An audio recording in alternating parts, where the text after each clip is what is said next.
Imagine a world where the government secretly traded 12 humans for a chance to visit an alien planet. This is the story of Project Serpo, a rumored top-secret exchange between the US and extraterrestrials from Zeta Reticuli.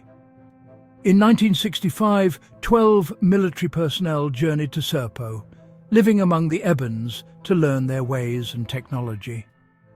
The truth behind Project Serpo first leaked in 2005, challenging everything we know about UFOs, history, and our place in the universe. It all began in 1947 with the Roswell crash, leading to contact with the surviving alien, Eben. Eben's advanced technology enabled communication with his home, Serpo, and set the stage for a human mission. In 1965, 12 elite military personnel boarded an Eben craft in Nevada, bound for a planet 39 light-years away. Their mission document, Ebens Society, Technology and Biology, knowing some would never return. The fate of those who came back forms the core of the Project Serpo revelations. July 1947, New Mexico. 2 UFO crashes, one near Corona, the other near Pelona Peak. The military recovered wreckage, technology, and most importantly, a living alien from the Corona site. This being, later named Eben, was transported to Los Alamos for study and communication. The Roswell cover story hid the truth. Humanity had proof we weren't alone. Eben's survival marked the beginning of a secret relationship that would change history. The technology and knowledge gained from these events paved the way for Project Serpo. Eben, the extraterrestrial biological entity, became Earth's first alien ambassador. At Los Alamos, scientists learned his language and operated his faster-than-light communication device.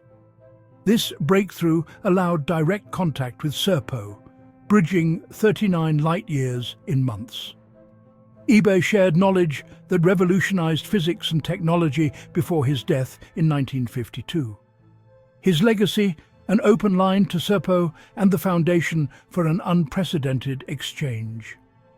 Communication with the Ebens continued, setting the stage for humanity's boldest mission.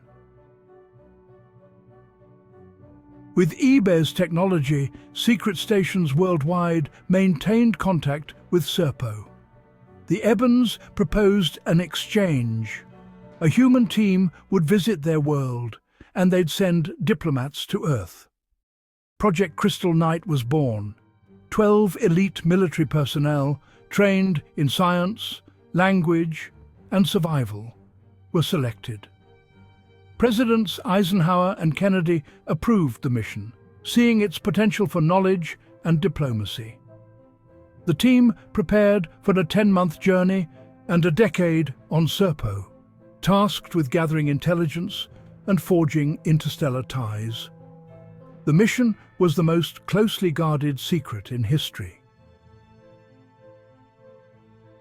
The Ebens were humanoid, but distinctly alien, slender, 5 feet tall, and some of their leaders 7 feet tall, with large heads and elongated arms. Their eyes were massive, D-shaped, and came in striking colors, protected by a black inner eyelid evolved for their twin suns. This eyelid, triggered by bright light or stress, gave them an unsettling, otherworldly look.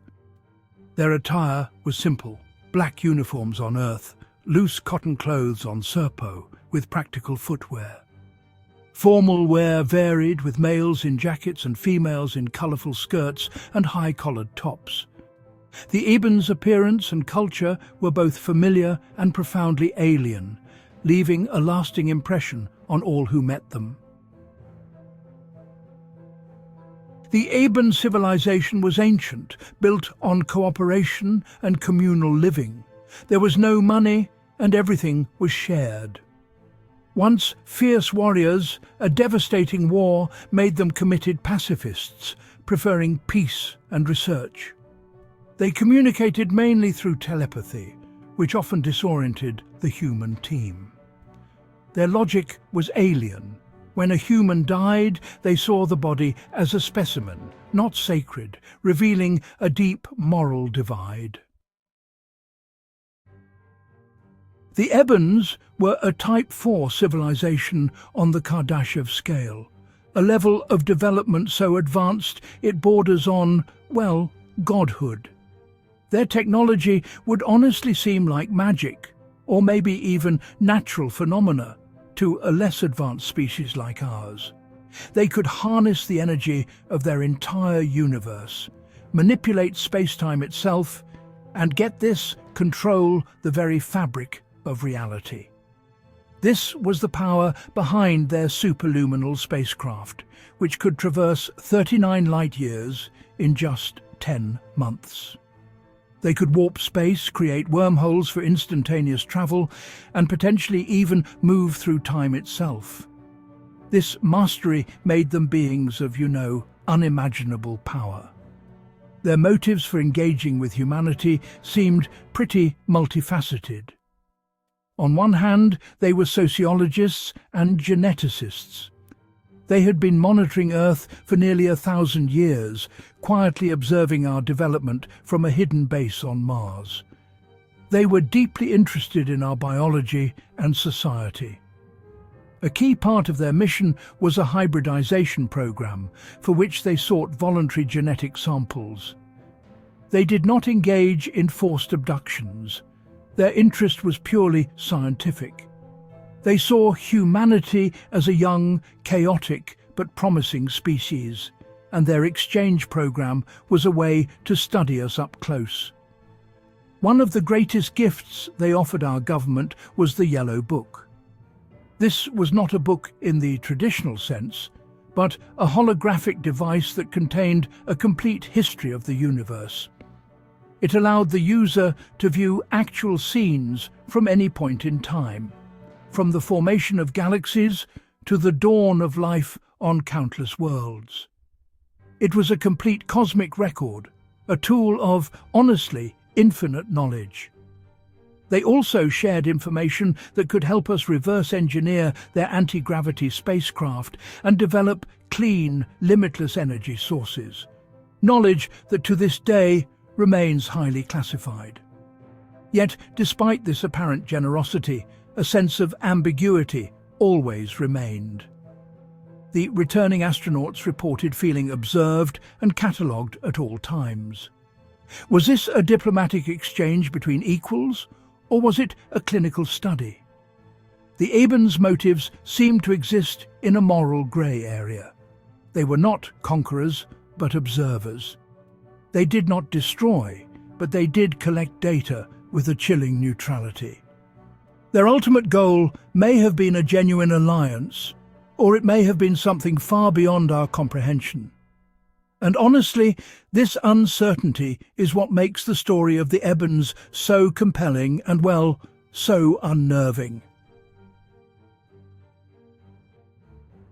With Project Crystal Night approved by President Kennedy, the most critical phase began, selecting 12 pioneers to represent humanity on another world. These weren't ordinary astronauts, they were diplomats, survivalists, and resilient enough to endure unimaginable isolation. Each was an expert, cross-trained for any challenge, forming a self-sufficient microcosm of human skill. They became America's first interstellar ambassadors, carrying the weight of the world on their shoulders. Once the team was selected, their training began in earnest at a secluded base in Virginia. This was no ordinary astronaut program. The curriculum was designed to prepare them for a world they had never seen and a culture they could barely imagine. Their physical conditioning was pushed to the absolute limit, preparing their bodies for the different gravity, atmosphere, and environmental stresses of Serpo. They spent months in isolation chambers to simulate the psychological strain of a long-duration spaceflight and years living on a distant planet. Every aspect of their mental and physical endurance was tested, broken down, and rebuilt. A significant portion of their training was dedicated to learning the Eben language. Based on the information provided by Eben before his death, linguists had pieced together the basics of the tonal, high-frequency language. The team spent countless hours practicing the strange sounds, aiming for a level of proficiency that would allow for basic communication upon their arrival. They also received training in telepathic communication, learning to open their minds and receive the conceptual thoughts projected by the Ebens. This was perhaps the most difficult and disorienting part of their preparation, forcing them to learn an entirely new way of interacting. Their technical training was just as intense. Using information and schematics provided by the Ebens, the team studied the principles of alien technology. They learned about the Eben spacecraft's propulsion system, their energy sources, and their medical equipment. The goal was for them to be able to understand and operate basic Eben systems, both for their own survival and to gather valuable intelligence. They were also trained in geology, biology, and meteorology, but with a focus on alien ecosystems. They had to be prepared to analyze a world with different rules, where the flora, fauna, and even the soil would be completely foreign. Survival was the final critical component of their training. They were taught to live off an alien land, to identify potentially edible plants, and to handle encounters with unknown creatures. They learned how to operate in extreme heat and under the light of two suns. The team's 2 doctors were given advanced medical training to deal with unknown pathogens and the physiological effects of living on another planet. By the end of their training, these 12 individuals were as prepared as anyone could be for a mission into the complete unknown. They were now ready to take the final step and leave Earth behind. July the 16th, 1965. Under the cover of darkness, 2 massive Eben spacecraft as scheduled landed at the northern section of the Nevada test site. The welcoming committee is much reduced compared to the previous diplomatic visit. The number of people present is not reported. We can limit ourselves to reducing a bare minimum of people who load the ship. On a bus, the 12 team members await directives while several military trucks prepare to unload what will be the group's equipment and supplies. Anonymous highlights the existence of an official inventory document which accurately reports all the equipment and supplies loaded on board, reaching a total load weight of about 90,500 pounds. The items loaded range from military equipment to medical and research equipment to supplies for the next 5 years and a range of vinyl records for simple but essential entertainment. There is no reliable data on the dimensions of these cargo ships, but reports state that the equipment in its entirety is loaded on only one of the 2 ships. 12 astronauts, ready in their mission suits, boarded the alien craft, leaving Earth behind. Inside, the ship was astonishing. Spacious, very big inside the craft, glowing and unlike anything on Earth. There are 3 levels. It was an Eben shuttlecraft. They stored their cargo in a lower level. They saw strange-looking walls. They seemed to be dimensional. The Ebens greeted them peacefully, guiding the team to their quarters for the 10-month journey. There are 3 stations. 4 of them will sit in each station. There are only benches, no seats. The Eben guide says we don't need anything special. No oxygen or helmets. The Eben guide gave them final words. Some of them were really nervous. The hatch is closed, no windows. They couldn't see out. Everyone is seated in their respective seats on the bench. No retention harnesses. The craft is starting its engines, or what they call energy thrusters. The ship warped space-time, travelling faster than light toward the Ebens mothership. It was parked outside of our solar system. They feel really dizzy, they couldn't think straight. They didn't know where they were, but it seemed like they all fainted. According to one of the 12 human wristwatch, it took about 6 hours. They flew into the big mothership. There were many Ebens helping them. They seemed to understand they were confused. The cargo was offloaded in one big move to the huge mothership. This ship looks like the inside of a really big building. The ceiling is about 100 feet high in one area of the ship. This ship had to be over 200 miles long. They said they couldn't describe how big this ship was. It took them about 15 minutes to walk out of the landing dock. They are led to the area where they will be staying. There are hypersleep pods. The pods appear to be large coffin-like boxes with an unknown amount of shielding, insulation between the outer shell and the inner shell. Hypersleep pods, aka the long nap, are used to slow the aging process of the human body so that astronauts do not incur excessive senescence and not overly consume limited supplies while on their missions. The Eben women guide finally showed up, told them they will begin the trip soon. They're indicating they must lay down in the pod. They didn't know what to expect from this point on. They lay down in them. After this, the metal lids automatically close the pods, completing the seal and presumably activating the hypersleep function at the same time.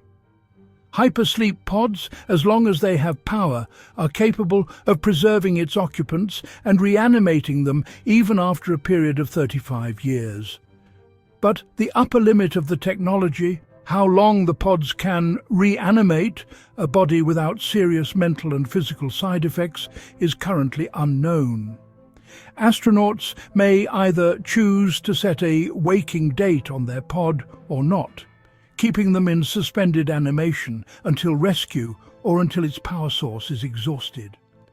The pioneering interplanetary journey, with an expected duration of 39 light-years, according to data reported by Anonymous, would have lasted only 270 Earth days.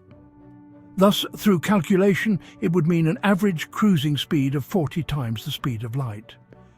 The Ebens must have developed a technology capable of travelling through the fourth dimension, time exploiting what we know as wormholes.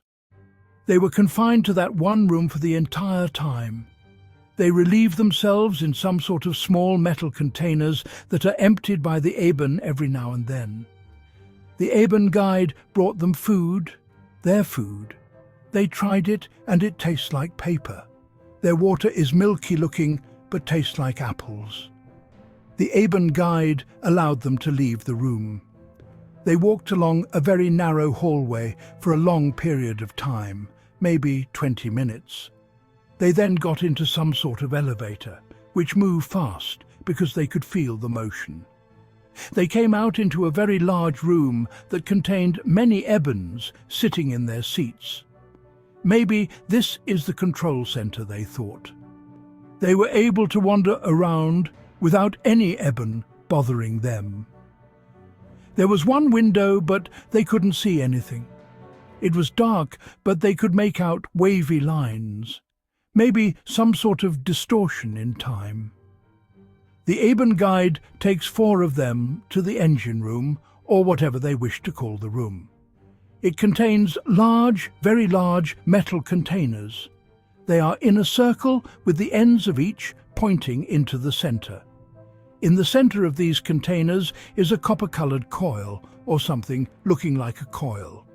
There is a bright light shining from a point above into the center of the coil. They heard a very dull hum, but no major loud sounds. One of the human scientists thinks it's a negative matter versus positive matter system. The assumption of the human's scientist, which was one of the 12, is in line with the studies that the engineer Robert or Bob Lazar, who carried out 15 years of study on these crafts at Area 51, S4. He works at Area 51 during the 80s. His goal was to convert, understand and learn alien technology. According to his discoveries, the Ebens use antimatter reactions to power their aircraft through a super-heavy substance called element 115, a mysterious element totally alien to the Earth. One of the 12 didn't make it during the trip to Zeta, so only 11 made it to Serpo. During the trip, each of the team members were frequently dizzy, disoriented, and suffered headaches. The craft did not go through any weightlessness during the trip. The craft was very large and allowed the team to exercise. The Eben guide came in and told them the journey was almost over. They had arrived in Zeta Reticuli. The Eben guide led them to the hallway. They left the staying rooms and moved to another part of the ship. Eben guide wanted them to prepare for landing.